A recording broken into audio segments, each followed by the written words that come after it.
types of poetry by looking at the ideal, IDYLL,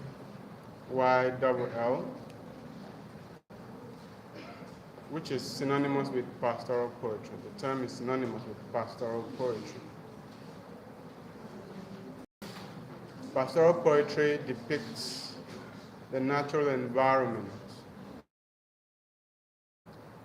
in idyllic states. Natural environment in its idyllic states, or in its ideal states,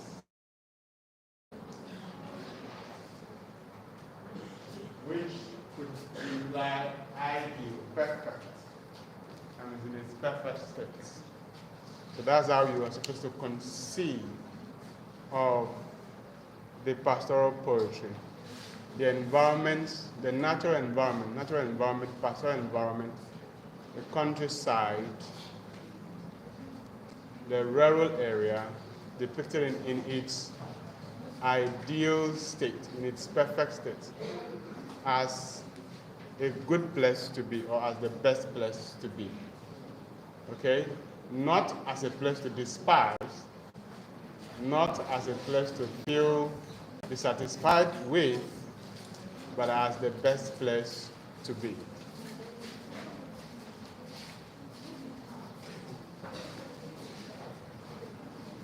So the pastoral poetry depicts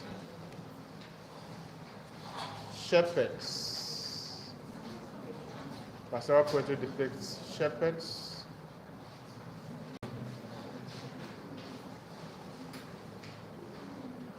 in the countryside or in the rural area, taking care of their sheep.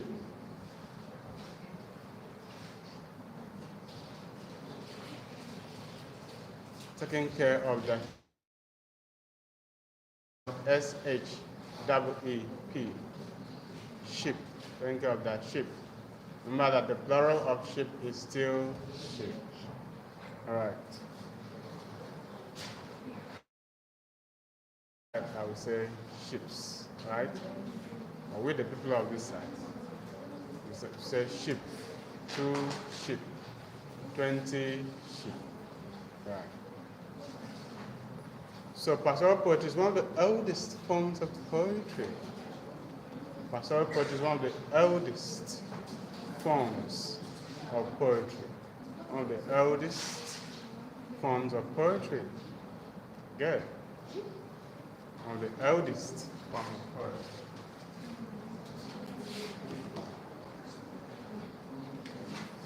One of the oldest forms of poetry. And it dates back to the classical period. It dates back to the classical period.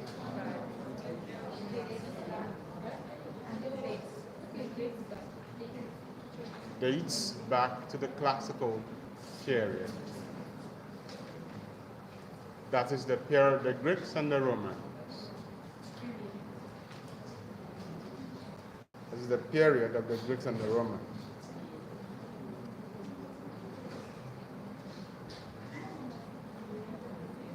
So basically, in pastoral poetry, we see pastors known as shepherds.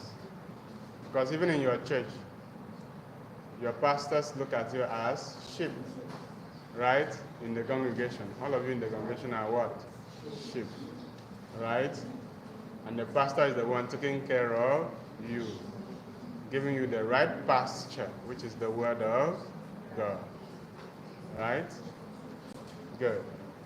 So in the pastoral poetry, we see shepherds taking care of their sheep, right? In a natural environment, in a countryside, in a rural environment, in the villages, right? The rural environment, in the villages.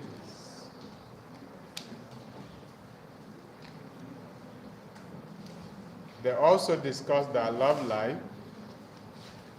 These shepherds also discussed their love life, engaged in singing competitions, among other activities.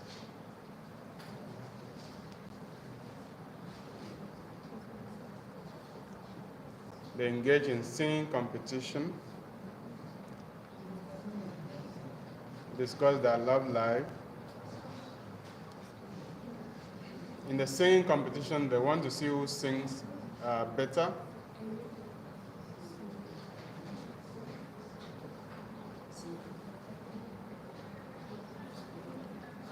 So one good example of pastoral poetry is Christopher Marlowe's The Passionate Shepherd to His Love. The Passionate Shepherd to His Love. One of the good examples of pastoral poetry.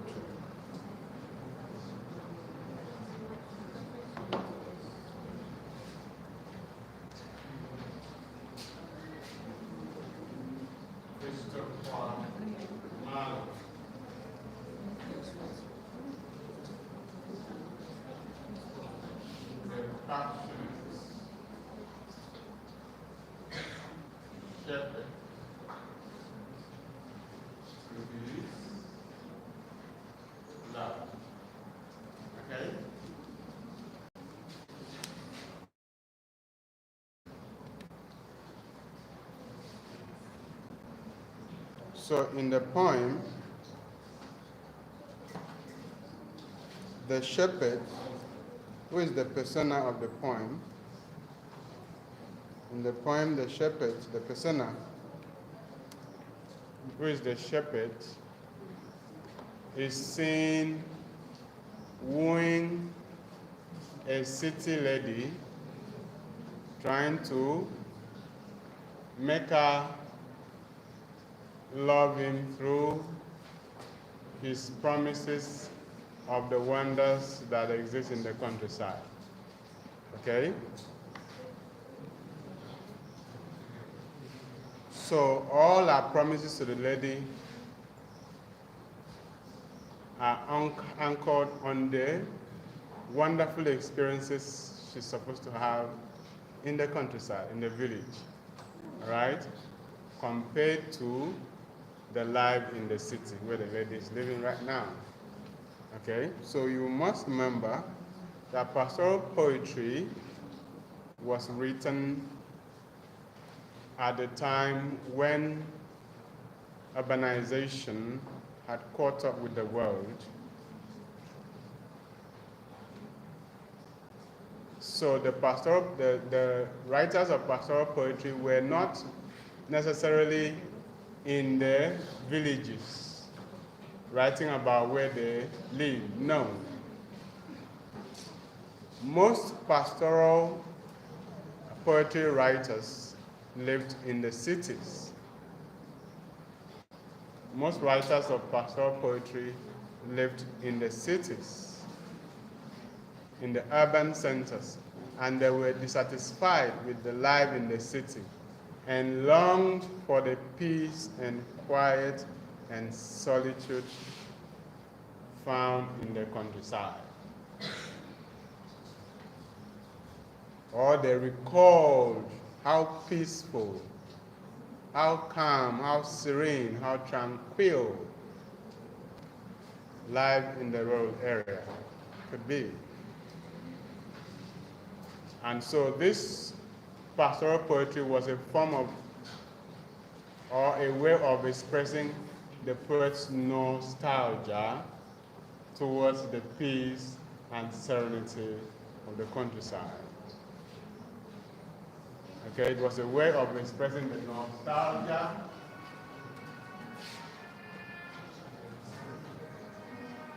that the poets had about or towards the countryside, because living in the city, you had noise, you have the chaos, you have people living artificial lives and all of that. You have crime, and so on and so forth. And so you now remember how peaceful the village was, how quiet it was, how you could sleep in the night, how you could remember nature, and all of that. So they wrote pastoral poetry as a way of coping with life in the city. That's what you need to remember. Pastoral poetry writers wrote pastoral poetry as a way of being what? Coping with life in the city. All right? Probably life in the ghetto, right? Because some parts of the city are ghettos, right? And slums.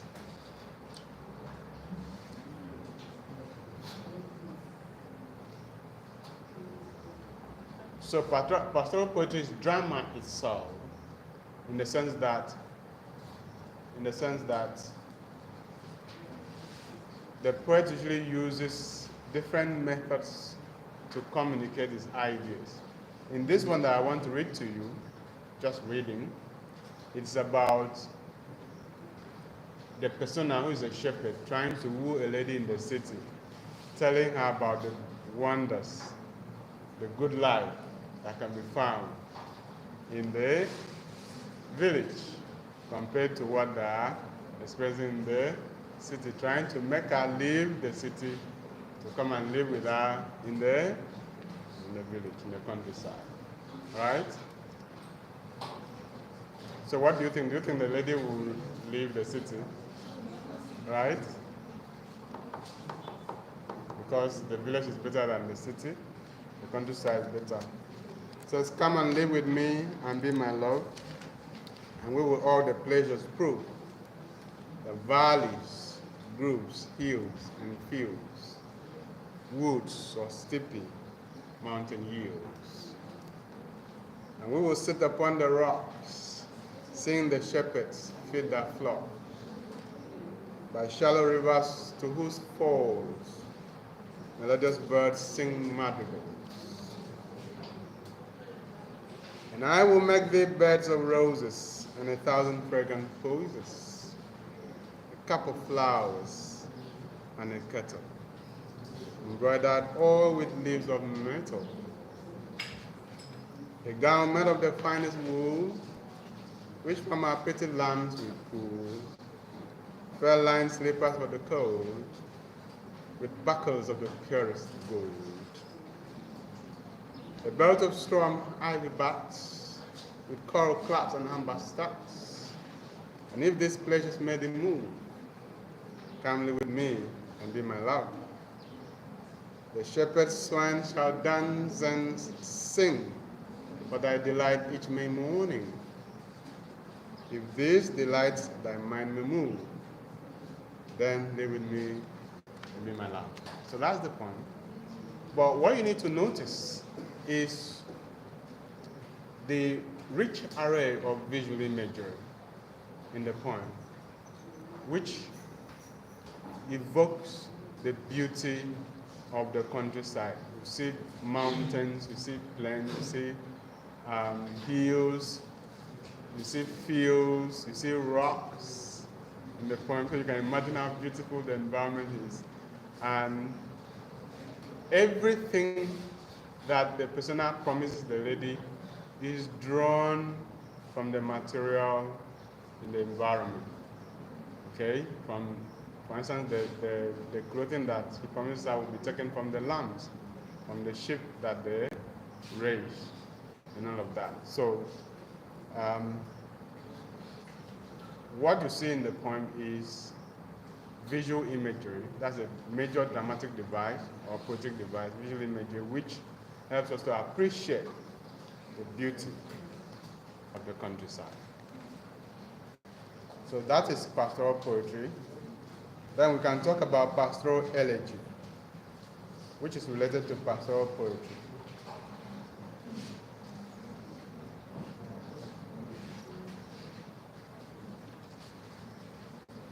Pastoral elegy. Pastoral elegy combines the features of pastoral poetry and elegy. So you need to know what pastoral poetry is, and then you need to know what an elegy is in order to appreciate what pastoral elegy is. Yeah.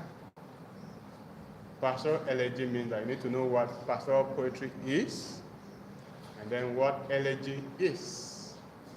Okay, so pastoral elegy makes use of the device of pastoral poetry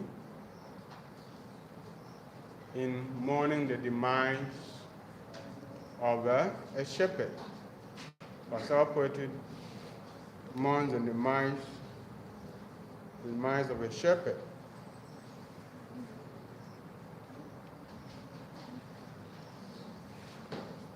It is used to announce the passing away of a shepherd. That means this poem is set in a pastoral environment. I've already described what a pastoral environment is. It is the countryside, the natural environment depicted as an ideal space. This is an ideal space.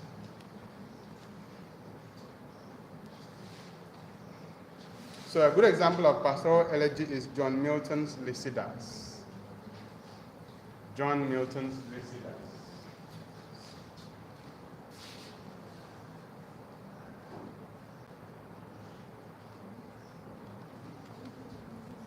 John Milton's Lycidas.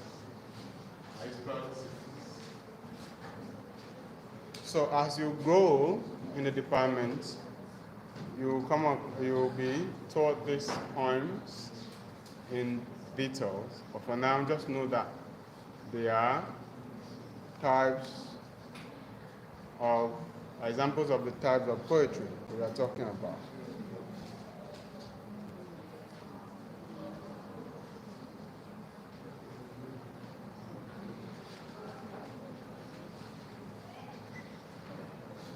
So in this poem, Milton mourns Edward King, his friend in the university who passed away through drowning. And he uses the device of pastoral elegy to write the poem. So you need to understand. Let's move on from there and look at acrostic poetry. It gets more interesting, right? Let's look at acrostic poetry. Acrostic poetry is spelled A-C-R-O-S-T-I-C.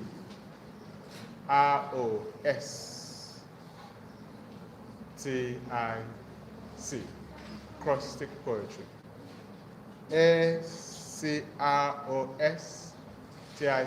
Acrostic. Should I spell poetry? Yes.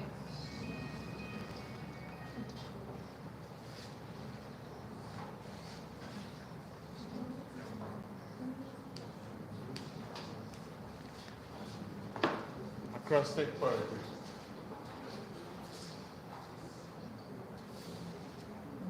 So most of you have seen this type of poetry before, but you don't know the name to assign. Just say, oh, this poem is beautiful. It's creative, right? It's a nice poem. Oh, what a nice poem. I don't know what it's called. It's called acrostic poetry. So acrostic poetry is based on the letters of a particular word or group of words. Acrostic poetry is based on the letters of a particular word or group of words. In other words, there are so many words here, right? In other words, the initial letters of the poem usually spell a word when put together. That's acrostic poetry. The initial letters of the lines usually spell a word when put together.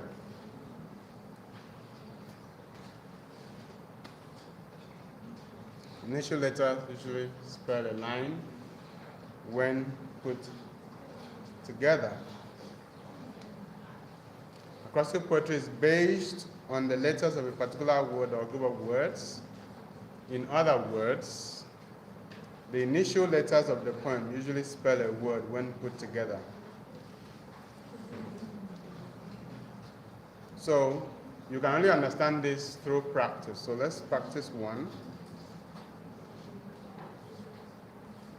we are going to write 2 poems that will spell, when we put the initial letters of the words together, we will spell poems and poetry. Poems and poetry. So let's start with poems. Line 1. That first letter should be capitalized. Line 1. Personal thoughts. Personal thoughts. Personal thoughts. Personal thoughts.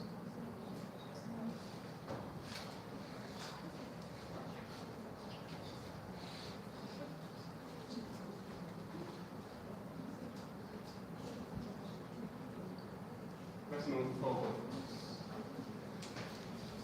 Line 2, original ideas. Line 2, original ideas. Line 3, expressive language. Expressive language. Expressive language. Expressive language. Line 4, mental images. Mental images. Mental images.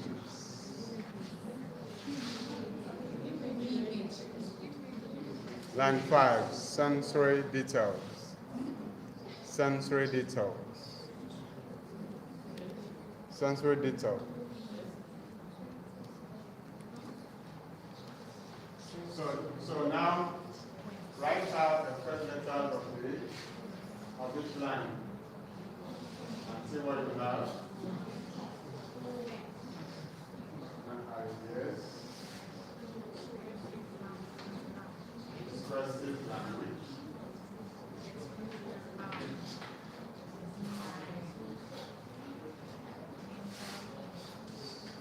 Mental images.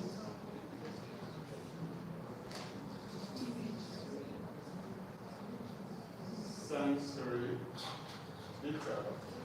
So if you take all these words to heart, you see how they can guide you in writing the poetry, right? So this is what you need to write the poetry. So for now, because we're looking at expressive poetry, this is what we are interested in. Whereas you and because poem, so this is acrostic poetry. An example of acrostic poetry.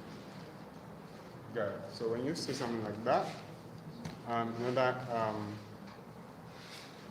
example, you will know that it's acrostic poetry.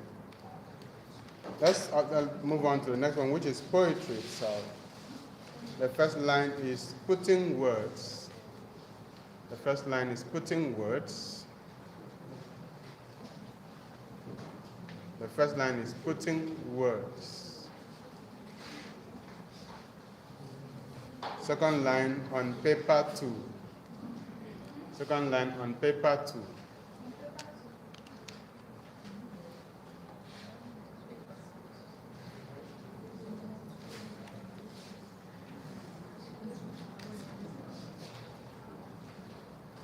First line is putting words.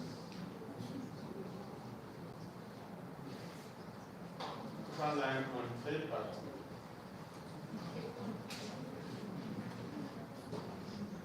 Third line expressed in parts.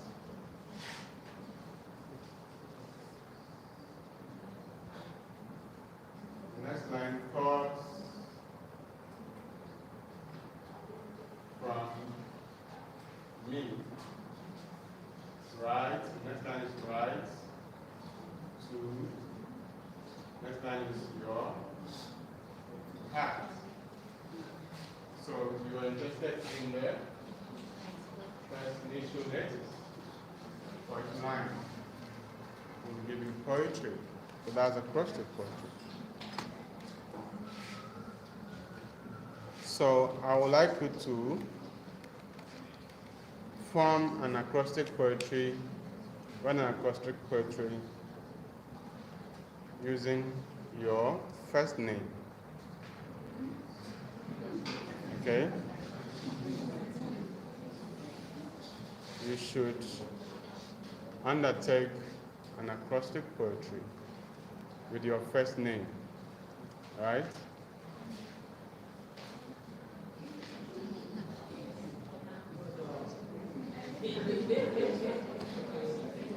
Shouldn't be difficult, so think about it. Let us move on and talk about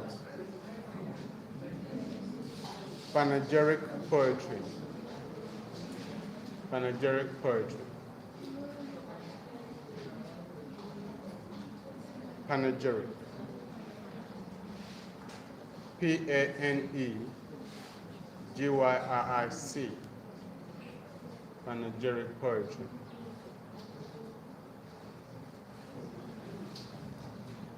This is a prose poem. Panegyric poetry is a prose poem.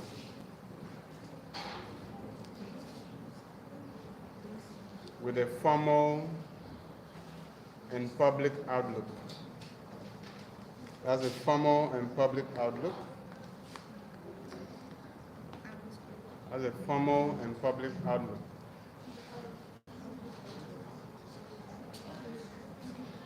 Prose poem. With a formal and public outlook means it's normally said to the public.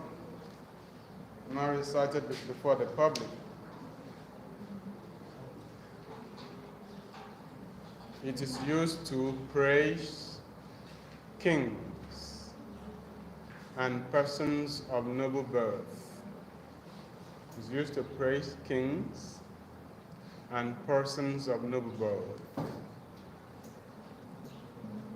Panegyric poetry is used to praise kings and persons of noble birth in palaces. So it's a court poetry. It's a court poetry. The type of court poetry.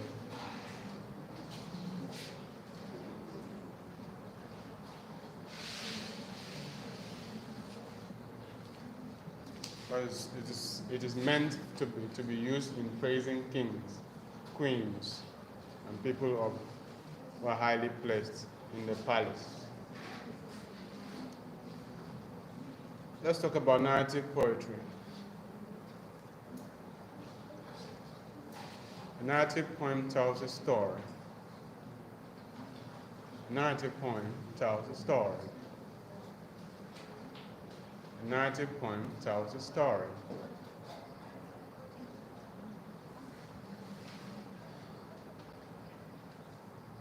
That's all you need to know about narrative poetry. It tells a story. Let's look at the lampoon. Lampoon.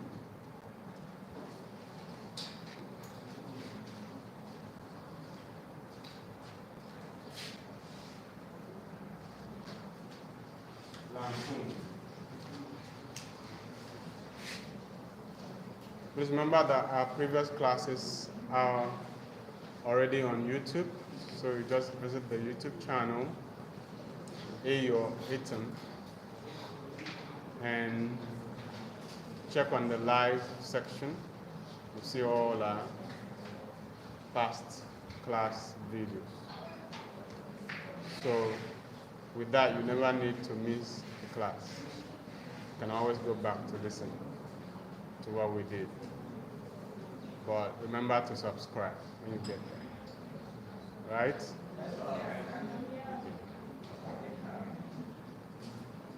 So a lampoon is not restricted to poetry. Lampoon is not restricted to poetry. Lampoon can also be found in prose and drama. It's a weapon of satire. It's a weapon of satire. It's a form of satire. It's a type of satire. So, as poetry, lampoon is satiric in nature. A poem that is described as lampoon is satiric in nature. That means it ridicules. It ridicules. It has a satiric tone. and it is directed at individuals and institutions. It is directed at individuals and institutions. It is like caricature. It is like caricature. Lampoon is like caricature because it is directed at the physical appearance and character of individual. It is directed at the physical appearance and character of an individual.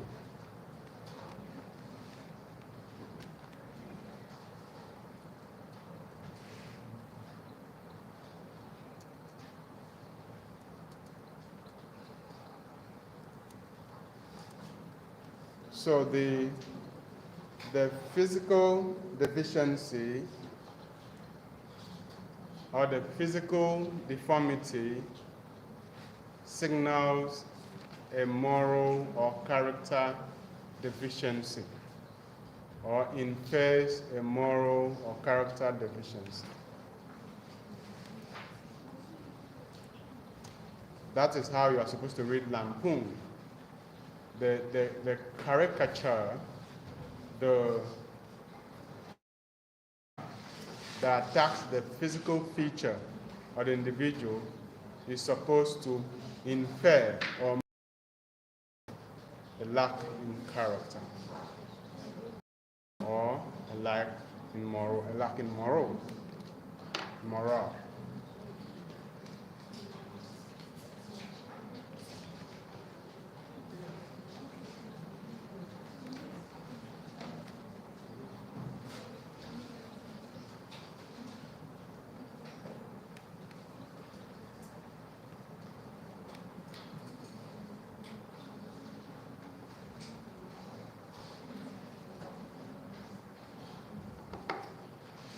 For instance, if the lampoon is directed at the individual's ear, okay? If the satire is directed at the individual, if the lampoon is directed at the individual's ear, it could mean that the person is stubborn, despite having the ears of an elephant. He doesn't know the ear word, right? See his ears like an elephant, the ears of an elephant, right? But yet the person knows the ear word. So there's an irony there. The irony creates a kind of laughter because the individual has big ears, bigger than any other human being. So the ear is now like the one the elephants have, okay? But yet, the brain can't even hear anything that someone tells you. So that's it. That's how lampoon works. Let's look at satirical poem. Satirical poem.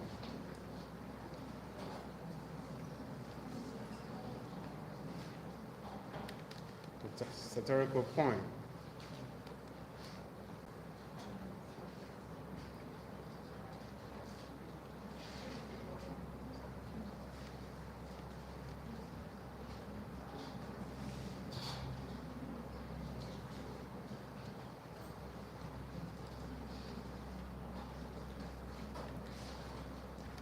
So a satirical poem has the element of satire, or has the features of satire, which is that it ridicules in order to correct. It ridicules in order to correct. It ridicules in order to correct. In order to correct. It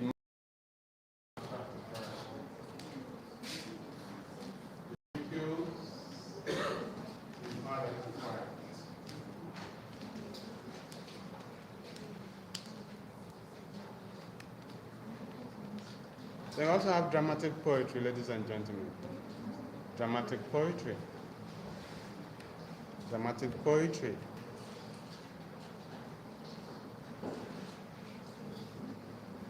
This combines the character of drama and poetry. Dramatic poetry combines the character of drama and poetry. Dramatic poetry combines the character of drama and poetry.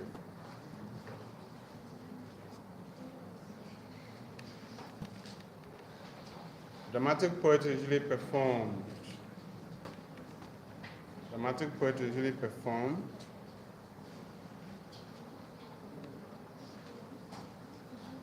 It can be rich in dialogue as well. It can be rich in dialogue. The poem that is rich in dialogue is dramatic.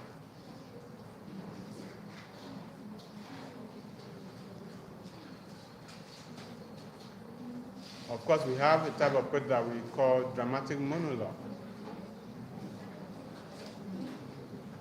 Because we have a type of poetry that we call dramatic monologue.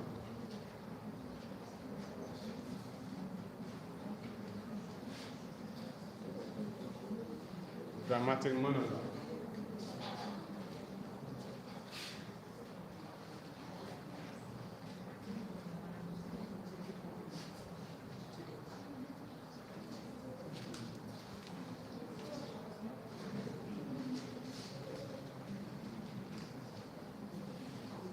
In dramatic monologue, the persona addresses an audience or a person.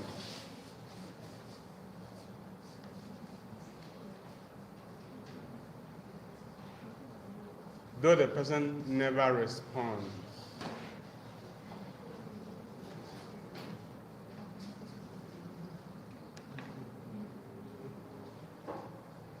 For instance, Robert Browning's My Last Duchess is a dramatic monologue. Robert Browning's My Last Duchess is a dramatic monologue.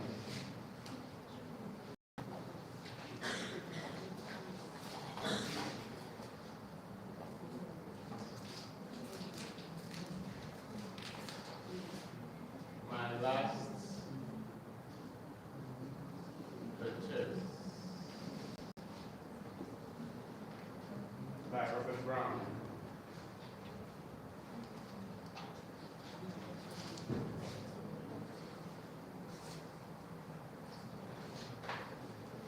Right?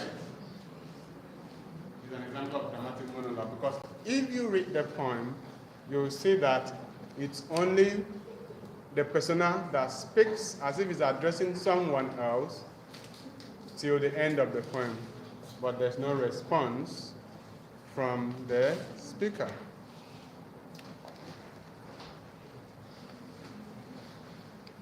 So that's also a form of dramatic poetry.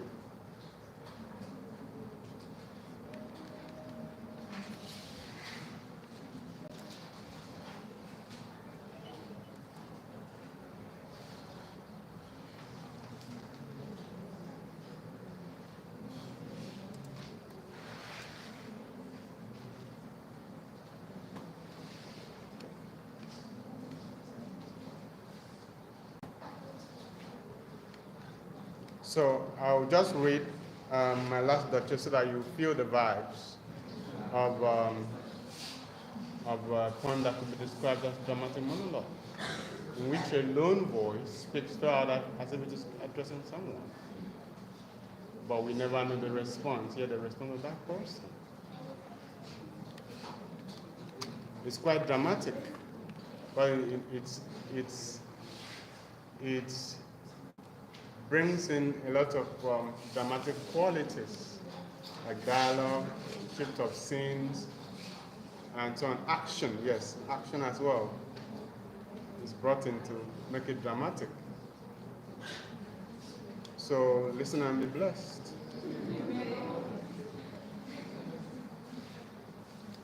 That's my last Duchess painted on the wall. So you see drama from the first line. Okay? Looking as if she were alive. I call that piece a wonder. Now, Frau Pandorf's hands worked basically a day, and there she stands. Will please you sit and look at her? I said, Frau Pandorf, by design. For never read strangers like you that pictured countenance. The depth and passion of its end is blind. To myself, the turn, since none put by the curtain, I have drawn for you. But it seemed as they would ask me, if the dust, how such a glance came there. So not the first. I read the turn and asked her, Sir, it was not her husband's presence only, called that spot of joy in the Duchess' cheeks. Perhaps Papandov's chance to say, a mantle laps over my lady's wrist too much, or paint must never hope to reproduce the faint, half flash that dies along her throat. Such stout was courtesy, she thought, and cause enough for calling up that spot of joy. She had a heart, how should I say, too soon made glad, too easily impressed. She liked what she looked on, and her looks went everywhere. Sir, to all one, my favor had a breast, the dropping of the daylight in the west, the bough of cherries some officious fool broke in the orchard for her. The white mule she rode will round the terrace, all and each would draw from her alike the proving speech, or blush at least. She thanked men good, but thanked somehow, I don't know how, as if she ranked my gift of a 900 years old name to anybody's gift. Who stooped to blame this sort of trifling, even had you skilled in speech, which I have not, to make your will quite clear, to make your will quite clear to such an one, and say, just this or that in you disgust me, here you miss, or there exceed the mark. And if she let herself be lessened so, my plan is set a wits to yours, pursue and make excuse. And then will be some stooping, and I choose never to stoop. Oh, sir, she smiled, no doubt. Whenever I passed her, but who passed without much same smile. This grew, I gave commands, then all smiles stopped together. There she stands, as if I like. We'll place you rise. We'll meet the company below. Then I repeat, the count your master's known beneficence is ample warrant that no just pretense of mine for dowry will be disallowed. Though his fair daughter's self, as I avow, as starting is my object. Nay, we'll go together down, sir. Notice Neptune, though, serving a seahorse for a rarity, which claws of Innsbruck cast in bronze for me. All right, so that's the point that dramatizes or exemplifies dramatic monologue. And the basic subject matter of the poem is the jealousy of a husband that got too much and he had to kill the wife because the wife did not seem to give him special preferences compared to how she also behaves towards others. I hope that the time will come when we'll have the time to really dissect the poem. But for now, just let you know that one, my last Duchess is an example of a dramatic monologue, and two, that it deals with spousal jealousy that culminates in the death of the wife. And now he's probably telling the visitor, or even the visitors, about what he did. The fact that he didn't like the woman alive, he just wants her still, because her being alive and smiling to people except him or other than him is a serious sin. All right? Okay, so we move on to the next type of poem. And that's haiku. So let's look at haiku. All right? Haiku.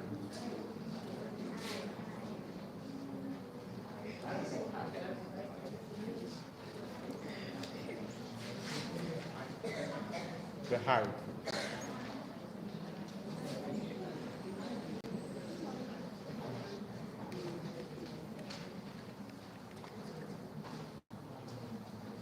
So the haiku is a Japanese poem. The haiku is a Japanese poem organized in 3 lines and 17 syllables. The haiku is a Japanese poem organized in 3 lines and 17 syllables.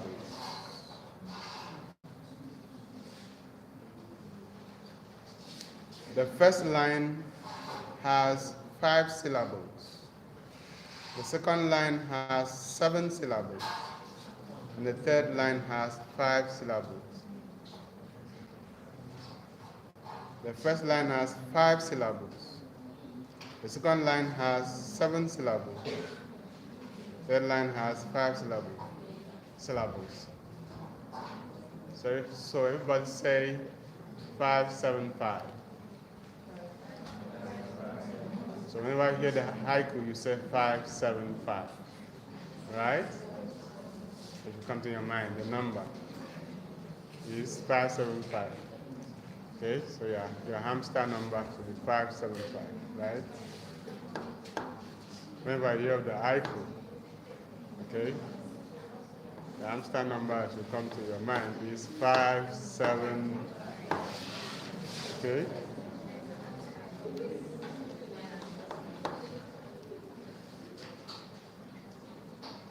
First line has 5 syllables. The second line has 7 syllables. The third line has 5 syllables. 5, 7, 5, ladies and gentlemen. So the haiku is a Japanese poem. It's organized in 3 lines. The first line has what? 5 syllables. The second line has what? 7 syllables. And the third line has 5 syllables. All right? All right, so tomorrow when we asked you to describe the haiku, some people will be doing like this. Some will sit like this. Some will sit like this. Right? So now that we're giving you the formula, right? You don't want to take. Okay? So I give you my formula. Okay? The formula for survival. So the haiku can also be called hoku.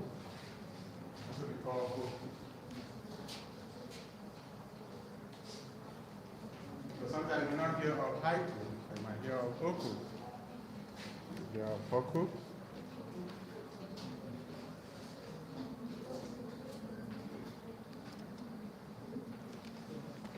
The poem style is test. It's compact. And it's also epigrammatic.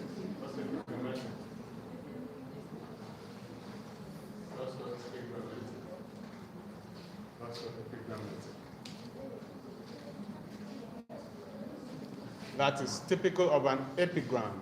Because the epigram is a short, witty verse. Right? Epigram is a short, witty poem.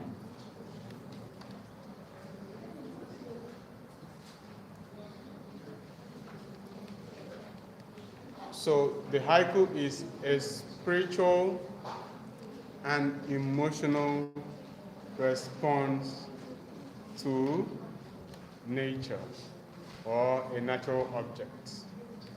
The haiku can be described as the poet's emotional and spiritual response to nature or a natural object or objects in the natural environment.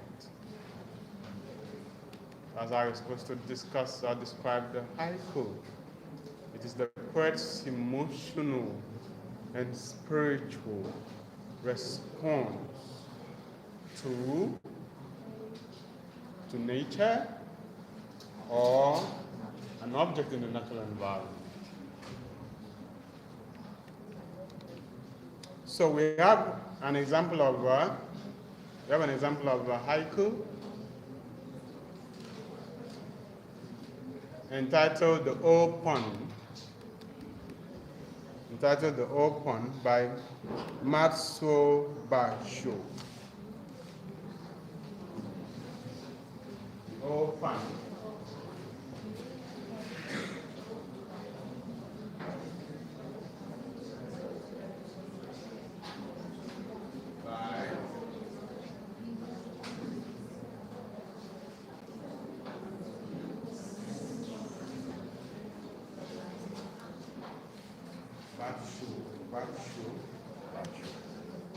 So let's just take the first line. Take the first line. Take the first line so that you not write the second line as the first line. Right? Good.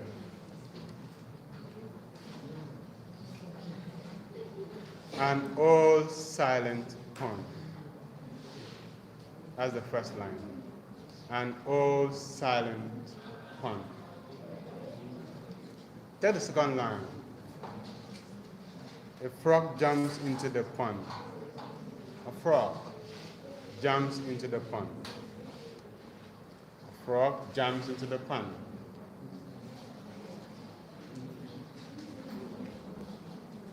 The terminal punctuation mark for that line is a dash. The terminal punctuation mark for that line is a dash. It's a dash. Then the third line, splash. Splash with an exclamation sign. Silence again, full stop. Splash, silence again, full stop.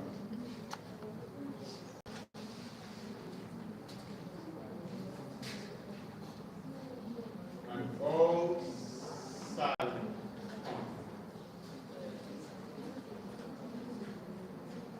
A frog down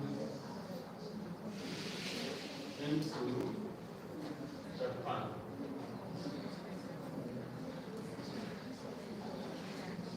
Splash.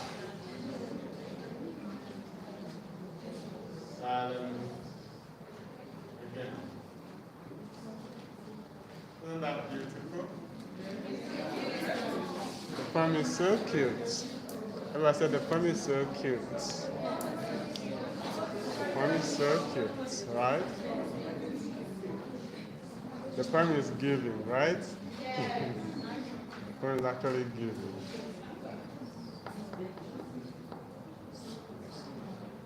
The poem is poeming. The poem is poeming. And poetry is poetry. Poetry is poetry here, right? So let's read that together. The first line.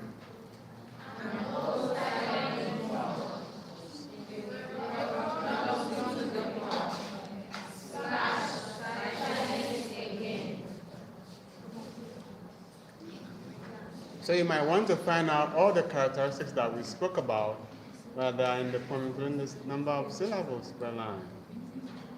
I want to check that out. But then let us proceed to the next type of poetry, which is Tezarima. Tezarima. Tezarima.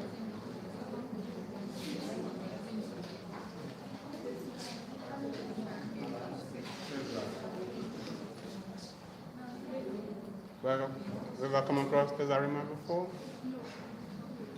Tezarima.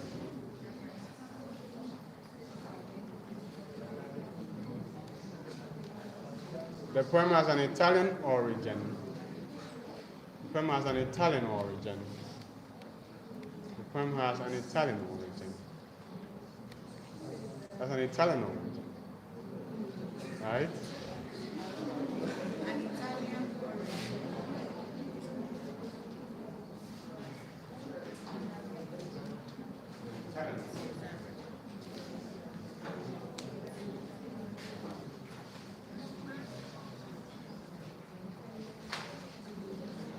And it is composed of tercets. It is composed of tercets. Tercets. Tercets. That means 3 lines.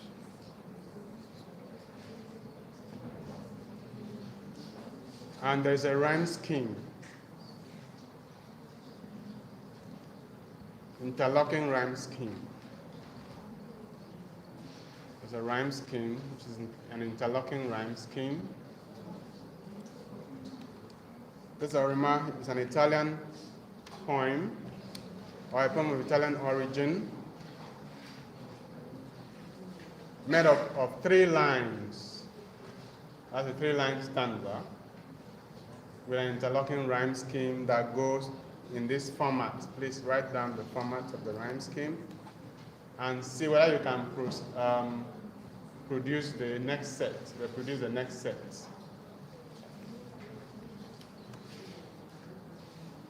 The first stanza, the rhyme scheme for the first stanza is A, B, A.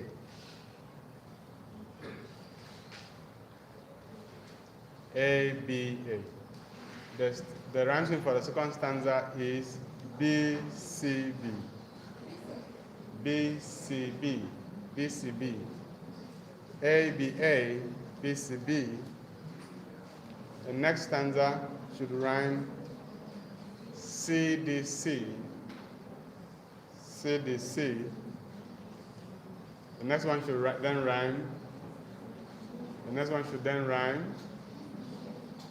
If the first stanza rhymes A, B, A, and the second stanza rhymes B, C, B, and the third one rhymes C, D, C, then the fourth one should rhyme D, E, D, D, E, D, and so on. D, E, D, D, E, D. What's a D, E, D? Good. That's how you say it. Okay? Not D, E, D. Right? Good. So that's the test of rhyme, huh? Then we move on to a Cinquain. The next output we're looking at is Cinquain. Is what? Cinquain. Okay, so you write that down. Please write it down, Cinquain. All right, so the Cinquain is spelled C-I-N-Q-U-A-I-N.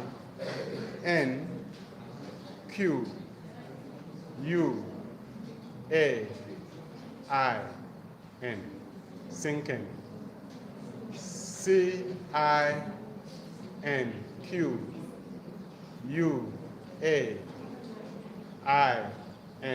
Cinquain. That's how you pronounce it, Cinquain. It's not Cinquain. It's Cinquain. Okay? Cinquain. Cinquain.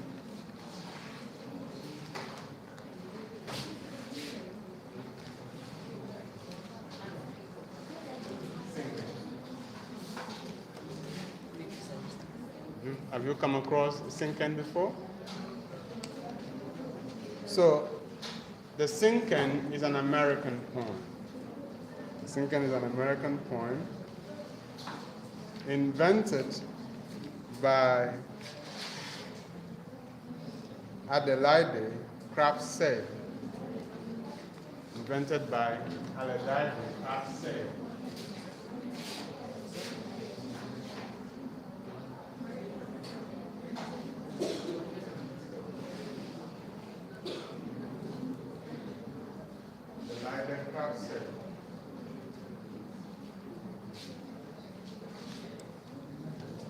It is a short poem like the haiku. It's a short poem like the haiku. That means it's also epigrammatic in nature. Like the haiku, it is a short poem. and it's also epigrammatic in nature. It is made up of 5 lines. It's made up of 5 lines. It's made up of 5 lines. Made up of 5 lines.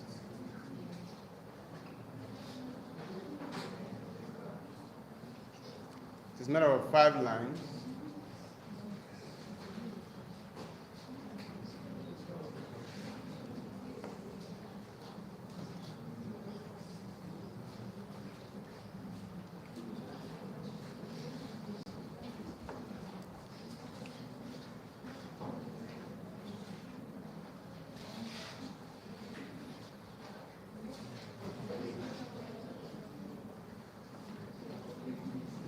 The first line has 2 syllables. The second line has 4 syllables. The third line has 6 syllables. The fourth line has 8 syllables. The fifth line has 2 syllables. The first line has 2 syllables. The second line has 4 syllables. The third line has 6 syllables. The fourth line has 8 syllables. The fifth line has 2 syllables. In all, the Cinquain has 22 syllables. In all, the Cinquain has 22 syllables.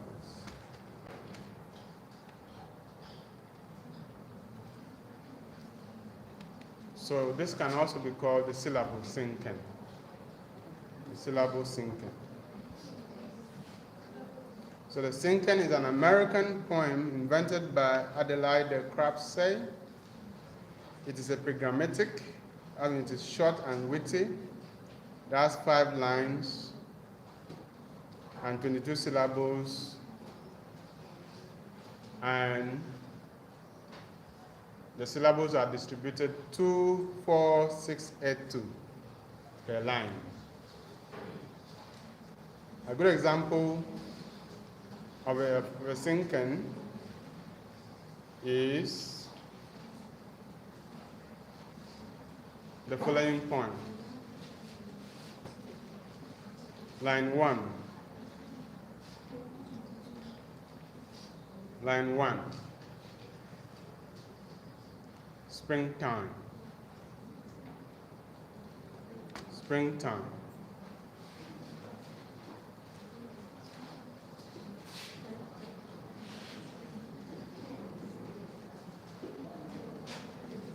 Springtime. Line 2. Fresh smelling air. Fresh smelling air.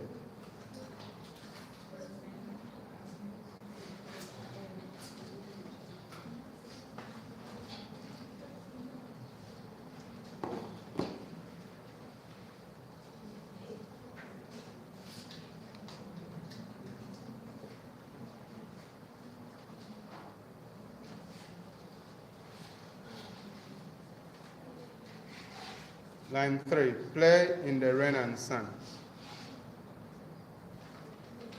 Play in the rain and sun. Play in the rain and sun. Line 4, crisp, cool air feels good on my skin. Crisp, cool air feels good on my skin. Crisp, cool air feels good on my skin. Final line, line 5.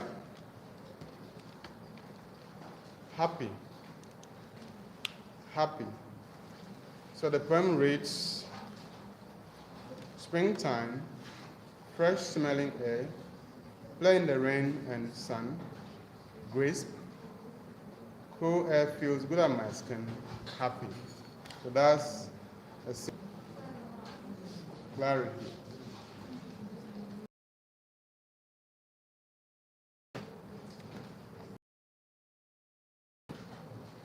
Riaw. Clerihew.